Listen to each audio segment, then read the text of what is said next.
ইরানের সর্বোচ্চ ধর্মীয় নেতা আয়াতুল্লাহ সাইয়েদ আলী খামেনি এবং তার পরিবারের সদস্যদের দ্বিতীয় জানাজা সম্পন্ন হয়েছে। মঙ্গলবার সকালে পবিত্র কোম শহরের জামকারান মসজিদে অনুষ্ঠিত এই জানাজায় অংশ নেন লাখ লাখ মানুষ।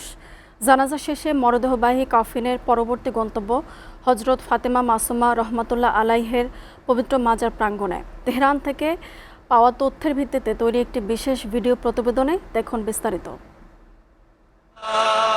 ইরানের রাজধানীর তেহরানের পর এবার পবিত্র কোম শহরে সম্পূর্ণ হয়েছে নিহত সর্বোচ্চ ধর্মীয় নেতা আয়াতুল্লাহ সাইয়েদ আলী খামেনি ও তার পরিবারের সদস্যদের দ্বিতীয় জানাজা।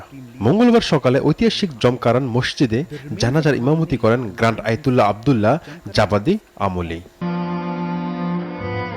জানাজায় অংশ নেন পবিত্র কোমের শীর্ষস্থানীয় ধর্মীয় স্কলার, বিভিন্ন মাদ্রাসার শিক্ষার্থী, সরকারি উচ্চপদস্থ কর্মকর্তা এবং ইরানের সশস্ত্র বাহিনীর জ্যেষ্ঠ কমান্ডাররা।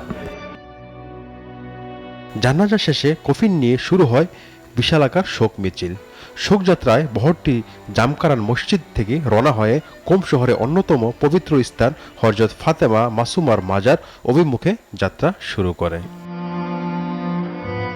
জানাজায় অংশ নিতে সোমবার বিকেল থেকে পুরো ইরানের বিভিন্ন প্রান্ত থেকে লাখো মানুষ কোমে জড়ো হতে শুরু করেন। ভোর হওয়ার আগেই কানায় কানায় পূর্ণ হয়ে যায় মসজিদের ভেতরে প্রাঙ্গণ ও চারপাশের সড়কগুলো।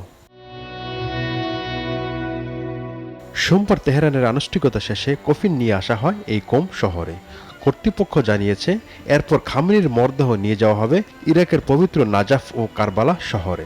সর্বশেষ আগামী বৃহস্পতিবার উত্তর পূর্ব ইরানের মাজদা শহরের পবিত্র ইমাম রেজা মাজারে সমাহিত করা হবে তাকে। SATV news desk.